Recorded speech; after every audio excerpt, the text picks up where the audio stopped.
I think the best way to bring the values of slow food into the world is through public education.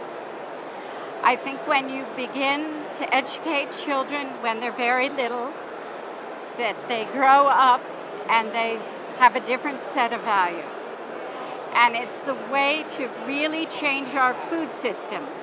Because if we had a criteria for the buying of food in the schools that was good, clean, and fair, then we would be supporting the farmers who take care of the land, and we would be nourishing the children.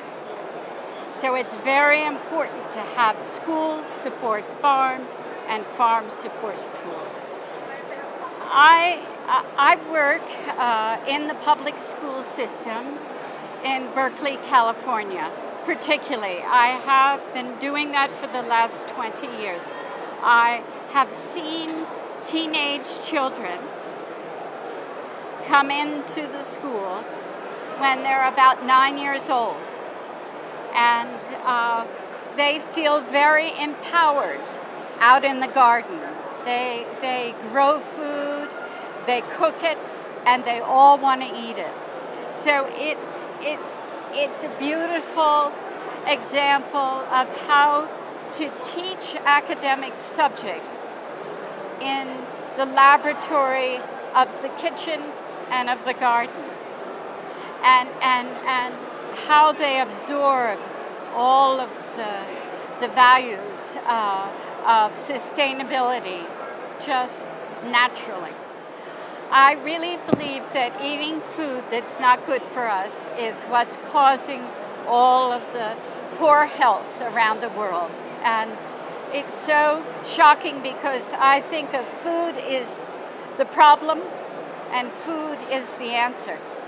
Real food is the answer. Very sadly, I don't think there are any governments that I know of that are doing what they really need to do to change the way we feel about ourselves, the way we connect with the values of good health.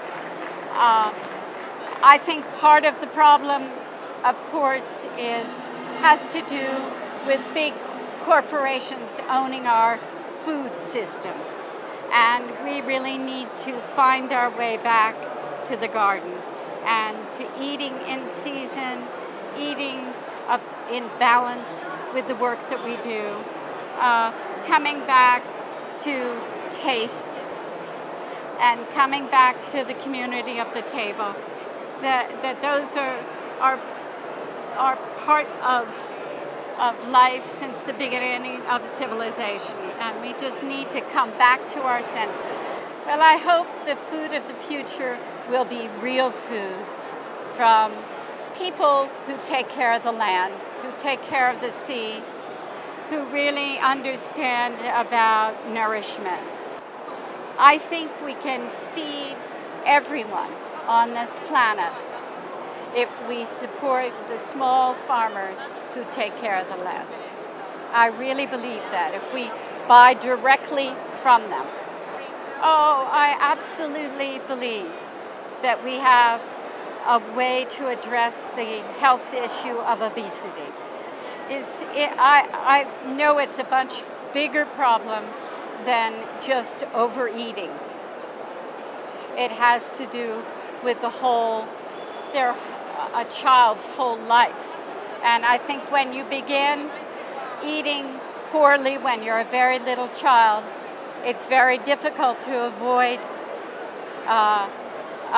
the problem when you get older.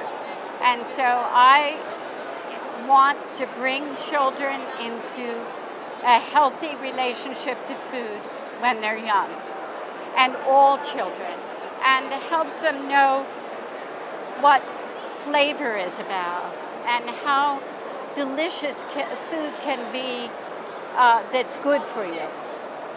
I think that's one of the great successes of edible education, is that we're not trying to tell children what to eat. We're trying to engage them so that they make it for themselves, and then they like it. When they grow it, and cook it, they all want to eat it. And I'm convinced that if we had that program in the public schools, that we could help to combat the indoctrination of fast food in the rest of their lives.